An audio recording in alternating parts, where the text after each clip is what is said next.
Għaliex xi drabi n-nies jistembaħu f'nofs tal-lejl, speċjalment madwar it-tlieta ta' filgħodu. Qatt ġralek hekk? Min-naħa l-oħra, l-esperjenza iżda ftit huma dawk li jieqfu probabbli fuq it-tifsira vera tagħha. U kieku taflek li dan it-billejl jista' jkun hemm ħafna aktar minn sempliċi nuqqas tarqat. Aħseb ftit qiegħed torqod fil-font meta f'daqqa waħda mill-għajnejk. L-arloġġ juri t-tlieta ta' filgħodu. X'tagħmel? Iddur fuq inażu l-oħrajn u differenti torqod. Forsi wasal il-waqt li taħsibha mill-ġdid din l-imġiba. Dawn il-mumenti meta tqum jistgħu fil-fatt is-sejħija divina. Stedina minn Alla għal rabta aktar profonda, opportunità waħdanija ta' għaqda spiritwali. Aħseb fi skit tal-lejl meta tkun tidher qiegħda tkun iridda dinja ħafna. Però Alla jażel li għajnek f'nofs tal-lejl. It-profitik tista' tissorprend. Dawn il-waqtijiet taqgħu minn bil-lejl seta' mumenti prezzjużi biex jagħmlu rivelazzjonijiet divini jew gwida għal ħajtek. Qisu Alla qed jgħidlek, ejja, ibni, għandi xi ħaġa importanti x'nuri. Mela, id-darba li jmiss li tqum f'nofs tal-lejl, minflok tinket jew tinkwita, jipprovdu ma tiqafx u tisma'. Min jaf x'ġubijiet għandu Alla merfuqa għalik f'dawn is-sigħat sikta. Qatt smajt b'Ġakob, dak il-personaġġ mill-Bibja li ħolom b'sellum li kien jasal sas-sema. Din l-istorja tal-għaġeb, irrakkontata fil-ktieb tal-Ġenesi, turina kif Alla jista' jikkomunika hekk b'modi li jissorprenduna, anke meta reqdin. Ġakob, raġel komuni simili, imted biex jorqod b'ġebla bħala mħadda. Sa hawn xejn straordinarju, u x'veru. Iżda kien f'dak il-lejl, f'dak il-mument li jidher tant normali, li Alla għażel biex jirrivela pjan kbir. Amma Ġakob biss. Il-Bibja b'eżempji ta' nies li rċevew messaġġi divini permezz ta' ħolm u viżi bil-lejl, Giuseppi, dak tal-ġlek ikkulurit, kien jinterpreta l-ħolm. Il-profeta Daniel kellu visti matul il-lejl, saħansitra Giuseppi, il-missier terrestri ta' Ġess, irċieva istruzzjonijiet divini waqt li kien ried. Dan naħsbu jista' li qed niġi messaġġi importanti minn Alla meta għamilt il-ħin kollu għax ma nagħtux tal-ħin tagħna u mufta. Forsi wasal iż-żmien li nnaħalejn dawn uffiċjal tal-lejl bħarsa differenti. Min jaf, id-darba li jmiss li tqum f'daqqa waħda, tista' ma tagħmilx biss l-arloġġ bioloġiku tiegħek, iżda Alla li jrid jurik xi ħaġa straordinarja. Aħseb ftit, u kieku kull lejl kien opportunità għal laqgħa divina. U kieku kull qawmin kien stedina għal konversazzjoni mal-ħallieq. Kif dan jibdel il-mod kif prattikat il-jili u l-irqad tiegħek. Qatt waqaf taħseb li kull sigħa tal-lejl jista' jkollha tifsira speċjali. Qisu l-arloġġ ta' bil-lejl huwa kodiċi sigrit, kull numru jġor messaġġ uniku minn Alla għalina. Ejja nagħmlu vjaġġ mal-arloġġ tal-lejl, nibdew mid-9 ta' filgħaxija u nispiċċaw fil-5 ta' filgħodu. Kull ħin f'dan il-perjodu għandu xi ħaġa xejdilna, xi ħaġa x'jallimna dwar il-vjaġġ spiritwali tagħna. Aħseb fid-9 ta' filgħaxija, pereżempju. Dan il-ħin jista' jkun marbut mal-inkwiet tagħna tal-ġurnata. Qisu Alla qed jgħidilna, agħtini l-piżijiet tiegħek qabel torqod. U l-11 ta' filgħaxija, forsi dan hu l-waqt li nfittxu l-fejqan ta' ġewwa, li nħallu lil Alla jmiss il-ġrieħi li nġorru. F'nofs il-lejl, min jaf jekk hux il-ħin tat-tiġdid spiritwali. Qisu mal-bidla tal-ġurnata, Alla qed joffrilna bidu ġdid. U hekk tibqa' sejra, siegħa wara siegħa, kull mument mimli tifsir. Imma jekk tqum fit-tlieta ta' filgħodu. Dan jistħoqlu attenzjoni speċjali, imma se nitkellmu aktar dwar dan dalwaqt. L-importanti hu li nifhmu li l-ħin, anke matul il-lejl, jista' jkun qaddis. Kull darba li nqumu, kull darba li nħarsu lejn l-arloġġ, tista' tkun opportunità biex nikkonnettjaw mad-divin. Mela, id-darba li jmiss li tqum f'nofs tal-lejl, qabel ma ddur u tipprova terġa' torqod, iqaf ftit. Ħares lejn l-arloġġ. Aħseb ftit x'jista' jkun qed jipprova jgħidlek dak il-ħin. Min jaf ma tiskoprix messaġġ speċjali minn Alla għal ħajtek.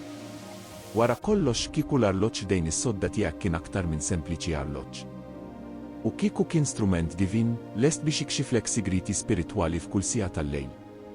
It-tlieta ta' filgħodu. Xi fisser dan il-ħin speċifiku għalik? Għal ħafna u biss numru ieħor fuq l-arloġġ. Imma kieku ngħidlek li dan il-mument eżatt jista' jkun ferm aktar sinifikanti milli taħseb. Hemm twemmin antik li tlieta ta' filgħodu huwa ħin b'saħħa speċjali fir-renju spiritwali. Xi wħud isejħulu nis-sija tad-deb jew tis-sija tar-raj. Imma għaliex? Immaġina miegħi, id-dinja kollha sikta, id-dlam għadu jsaltan, imma l-jum il-ġdid diġa qed jibda jifforma fl-orizzont. Huwa f'dan il-mument ta' bidla li ħafna jemmnu li r-rabta bejn is-sema u l-art isir aktar b'saħħitha. Jekk tqum f'dan il-ħin, jista' jkun sinjal li qed tirċievi doża żejda ta' gwida divina. Qisu Alla qed jgħidlek, jien hawn qed niggwida. Aktar minn hekk, dan il-qawmin jista' jindika li int taħt protezzjoni speċjali tal-anġli. Aħseb ftit, u kieku kull darba li tiftaħ għajnejk fit-tlieta ta' filgħodu, kien anġlu qed imislek spaltek. U kieku dan kien il-mument meta tqasqis tas-sema jsir aktar jinstema'. Imma oqgħod attent, dan ma jfissirx li għandek tiegħed l-arloġġ biex iqajmek fit-tlieta ta' filgħodu kuljum. Il-kwistjoni hi li tkun miftuħ u attent meta jiġru dawn il-qawmin naturali. Id-darba li jmiss li ssib ruħek imqajjem f'dan il-ħin, minflok tinkwita dwar l-insomja għaliex ma taħtafx il-mument. Hu nifs fil-fond iftaħ qalbek u widnejk spiritwali. Forsi hemm messaġġ jistennik. Wara kollox, u kieku dan il-qawmin bil-lejl ma kienx inkonvenjent, imma stedina. Stedina għal laqgħa speċjali mad-divin, propju hemm, fil-kumdità tas-sodda tiegħek. Meta nqumu f'nofs tal-lejl, ħafna drabi l-ewwel istint tagħna jkun li nippruvaw nerġgħu norqdu malajr kemm jista' jkun. Imma kieku dawn il-mumenti ta' qawmin kienu, fil-fatt, opportunitajiet prezzjużi. Opportunitajiet biex insaħħu l-konnessjoni spiritwali tagħna, biex nisimgħu l-vuċi tal-Alla fis-skiet tal-lejl, huwa f'dawn is-sigħat li nistgħu nsibu spazju uniku għat-talb u l-meditazzjoni. Immaġina dinja barra li f'silenzju sħiħ, il-familja tiegħek rieqda, u għandek mument waħdek mal-ħalliq. Qisu Alla qed jgħidlek bil-mod, ejja, ibni, ejja nitkellmu. F'dawn il-mumenti, il-bot mid-distrazzjonijiet tal-ħajja ta' kuljum, nistgħu niftħu qalbna b'mod speċjali. Hi ċans li nkunu tassew vulnerabbli u onesti fil-komunikazzjoni tagħna ma' Alla. It-talb, f'dawn is-sigħat ta' bil-lejl, jista' jikseb font uniku. Mhux biss talba maġla bejn biċċa xogħol oħra, imma konversazzjoni intima bla għaġla. U l-mument biex infarfru qalbna, biex naqsmu l-inkwit l-aktar profond tagħna, il-ħolm l-aktar sigrit tagħna. U l-aktar importanti, u l-ħin biex nisimgħu. Biex inżommu skit u nħallu l-vuċi ħelwa talla tkellem lil qalbna. Il-meditazzjoni fuq il-kelma talla wkoll tieħu dimensjoni ġdida f'dawn is-sigħat sikta. Li taqbad il-Bibja, taqra vers, u tassew tirrifletti fuq it-tifsira tiegħu tista' tkun esperjenza li tibdillek ħajtek. Qisu l-kliem jieħu l-ħajja, jitkellem direttament mas-sitwazzjoni tagħna tal-mument. Kemm il-darba ma sibniex eżatt il-passaġġ li konna neħtieġu, qisu Alla kien għażlu apposta għalina f'dak il-mument. Dawn il-qawmiet bil-lejl jistgħu jsiru mumenti ta' tkabbir spiritwali veru. Hi l-opportunità biex insaħħu l-fidi tagħna, biex inġeddu l-qawwa tagħna, biex nerġgħu niffukaw fuq Alla. Nistgħu nużaw dan il-ħin biex infaħru, biex nirringrazzjaw, biex nitolbu għall-oħrajn. Qisu għandna appuntament ma' Alla, mument speċjali riservat biss għalina tnejn. Imma ftakar, dan mhux obbligu jew pis.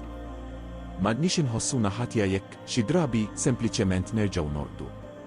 Il-kwistjoni hi li nkunu miftuħin disponibbli meta nħossu din is-sejħa interna. Li narfu li dawn il-mumenti jistgħu jkunu rigali, opportunitajiet ta' intimità ma' Alla li ma jkollniex matul il-ġurnata maġla. U min jaf? Forsi ma' żmien tibda tistenna bħerqa dawn il-mumenti. Forsi ssib lilek innifsek tistenna dawn il-qawmiet bil-lejl, mhux bħala tfixkil fl-irqat, iżda bħala laqgħa prezzjuża. Jista' jkun li tiskopri li dawn is-sigħat ta' bil-lejl isiru l-aktar mumenti prezzjużi tal-ġurnata tiegħek, l-istanti meta tħossok leqreb lejn Alla. Mela, id-darba li jmiss li tqum f'nofs tal-lejl, minflok iddur u tisforza l-irqat, ipprova qgħod kwita l-mument. Iftaħ qalbek. Tkellem ma' Alla. Isma'. Immedita. Tista' tissorprendi ruħek b'dak li tiskopri f'dawn is-sigħat sikta ta' bil-lejl. Min jaf ma tkunx propju f'dawn il-mumenti li ssib it-tweġibiet li tant qed tfittex il-paċi li tant tixtieq.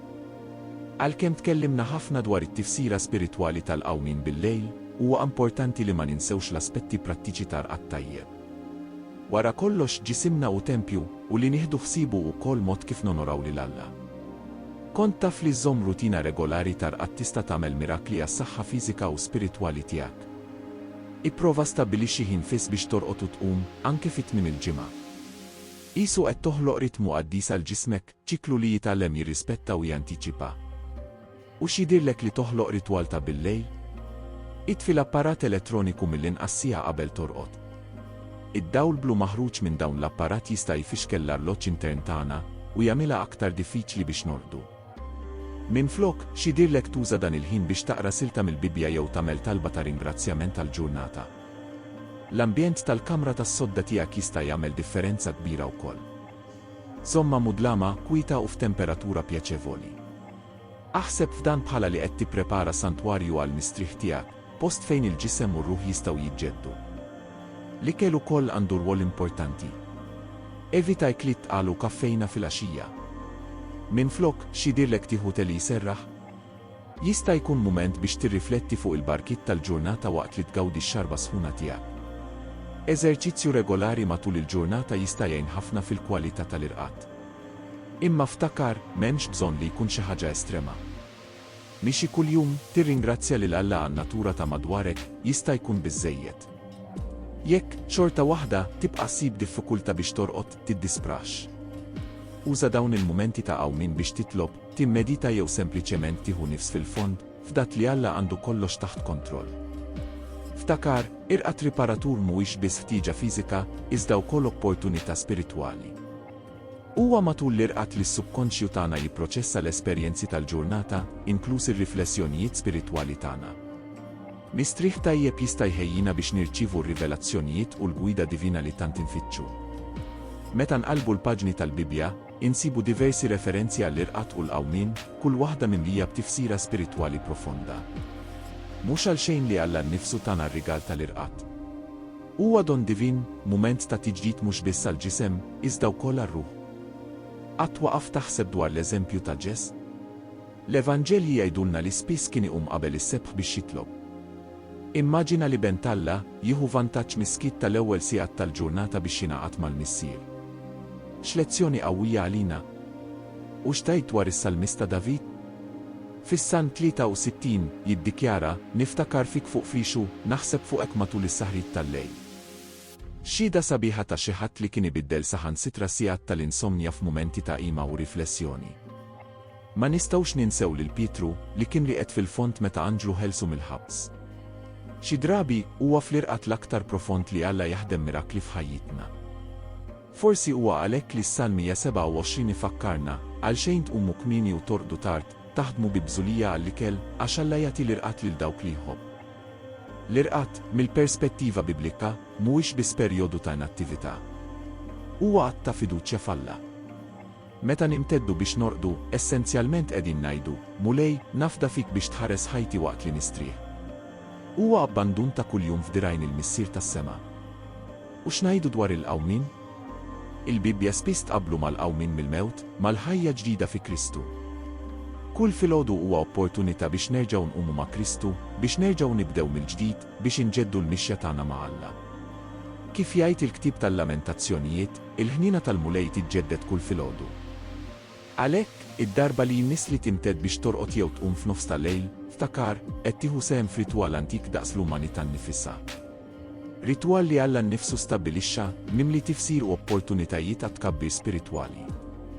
Jalla nkunu nistgħu bħal profeta Isajja ngħidu ruħi tixtieqek bil-lejl u l-ispirtu tiegħi ġewwa fija ifittxek filgħodu kmieni.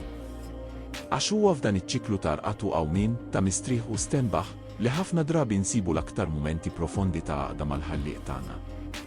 Nittama li dawn ir-riflessjonijiet mess qalbek u fetħu għajnejk għal perspettiva ġdida dwar xi ħaġa daqshekk komuni f'ħajjitna. Ftakar, kull lejl huwa opportunità ta' laqgħa ma' Alla, kull qawmin jista' jkun mument ta' rivelazzjoni divina. Hekk kif tqiegħed rasek fuq l-imħadda llejla, nistiednek tara l-kamra tas-sodda tiegħek mhux biss bħala post ta' mistrieħ fiżiku, iżda bħala santwarju ta' għaqda spiritwali. Jalla ssib paċi fis-sigħat tal-irqat u skop fil-mumenti ta' qawmin. Jalla kull qawmin bil-lejl isir ċans biex tisma' l-vuċi ħelwa talla tkellem lil qalbek. Jalla l-mulej ħares l-irqat tiegħek u jbierek il-qawmin tiegħek. Jalla jġeddet il-qawwa tiegħek bħal tal-ajkla u jagħtik ħolmim l-ispirazzjoni u tama. Jalla l-paċi talla li taddi kull fema tħares qalbek u moħħok fi Kristu Ġess. Orqod tajjeb, stenbaħ inġeddet u ftakar dejjem, int maħbub, int prezzjuż, u Alla dejjem qed jassess fuqek, lejl u nar. Salla għali mistana.